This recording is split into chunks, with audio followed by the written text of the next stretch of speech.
నమస్తే, welcome to Disha TV. ప్రస్తుతం మనతో పాటు టీపీసీసీ మీడియా కమిటీ చైర్మన్ సామా రామ్మోహన్ రెడ్డి గారు ఉన్నారు. వికారాబాద్ ఘటన విషయంలో అలాగే కలెక్టర్ దాడి నేపథ్యంలో కూడా చాలా అంశాలు చర్చకు వస్తున్నాయి. అందులో మాజీ ఎమ్మెల్యేను అరెస్ట్ చేశారు, పట్నం నరేందర్ రెడ్డిని. ఈ నేపథ్యంలో ఏం చెప్పదలుచుకున్నారు? అంటే ఒకటి, ప్రజా సమస్యలు ఏదైనా ఉంటే ప్రజల ముందు నిలబడి ప్రభుత్వం దృష్టికి తీసుకొని వచ్చేది ప్రతిపక్షాలు ఉండాలి.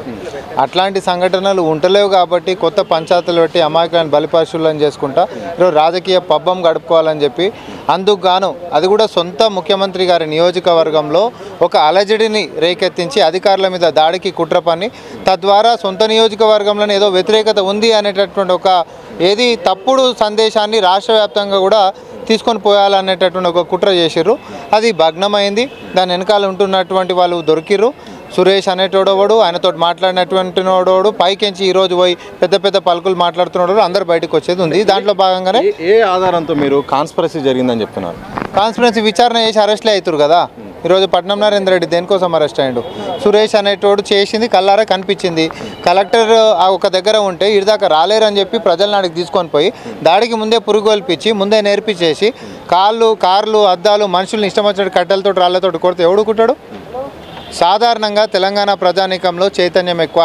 కేవలము బీఆర్ఎస్ పార్టీ డిఎన్ఏలో మాత్రమే, అలియాస్ టీఆర్ఎస్ పార్టీ డిఎన్ఏలో మాత్రమే ఆ రోజు కూడా ఉద్యమం ముసుగులో అగ్గిపెట్టెలు దొరకలేవని చెప్పి అమాయకపు విద్యార్థులను బలిగొన్నటువంటి ఈ నీచులు ఈరోజు కూడా అధికారం వచ్చిన తర్వాతనేమో అధికారాన్ని అడ్డం పెట్టుకొని మల్లన్న సాగర్ తీసుకున్నా, లేకపోతే నేరేళ్ల ఘటనలు తీసుకున్నా, ఇసుక లారీల కింద తొక్కి చంపిపించినటువంటిదైనా, లేకపోతే మనుషులను మాయం చేసి అడవులలో బొక్కలు తేలేటటువంటి సందర్భాలు మల్లన్న సాగర్ మనం చూసినాం.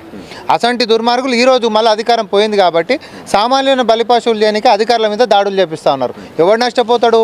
ఈ దుర్మార్గుల మాటలు గిట్ట మనం వింటే అమాయకులైనటువంటి ప్రజలే నష్టపోతారు.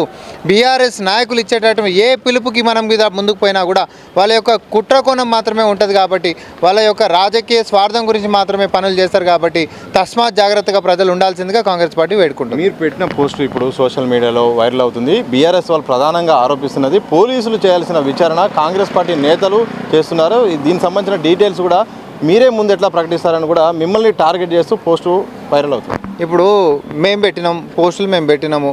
పోలీసుల యొక్క విచారణలో భాగంగా వస్తున్నటువంటి అంశాలే మేము పెట్టినాము. అన్ని మీడియా కథనాలలో వస్తూనే ఉంది.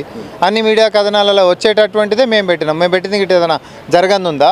లేకపోతే అక్కడ జరగంది గిట్ట మేమేమైనా పెట్టినామా? దానికి గుమ్మడికాయలు దొంగోడు అంటే భుజాలు దండుకున్నాడు ఎందుకు? ఈరోజు ఎవడైతే దీని వెనకాల కుట్రదారులు, సూత్రధారులు, కథ స్క్రీన్ ప్లే దర్శకత్వం నడిపించినోడు ఇంకా అసలు బయటికి వచ్చేది ఉంది. ఎవరు అసలు వ్యక్తి? కేటీఆర్ అని చెప్తున్నారా? అది ఎవడన్నా కానీ వదిలిపెట్టే ప్రసక్తే లేదు. తోకని పట్టుకొని గుంజినాం, తలకాయ కూడా వెళ్ళిందా కూకునేదే లేదు ఇంట్లో.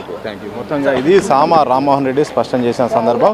కొందరు కావాలనే రైతులను ఉసుగొల్పి దాడులు పాల్పడి కూడా అక్కడ ఒక కాన్స్పిరసీ ఉన్నట్టు కూడా ఒక కుట్ర అయితే జరిగింది. అక్కడ ప్రధానంగా అక్కడైతే సమస్యను క్రియేట్ చేసి కొడంగల్లో అలాగే మంత్రి ఇలాఖలో మాత్రం ఒక ఇష్యూ జరుగుతుందని రాష్ట్ర వ్యాప్తంగా చర్చ తేవడానికే దీని వెనుక ఒక కుట్ర జరిగింది. దాని తప్పకుండా ఒక్కొక్కరు కూడా బయటకు వస్తారు. ఎంత పెద్దడు వాళ్ళైనా వాళ్ళను బయటికి తీస్తామంటూ కూడా సామా రామ్మోహన్ రెడ్డి స్పష్టం చేసిన సందర్భం చూడవచ్చు. కెమెరా పర్సన్ మాసువంతో సతీష్, దిశ టీవీ, హైదరాబాద్.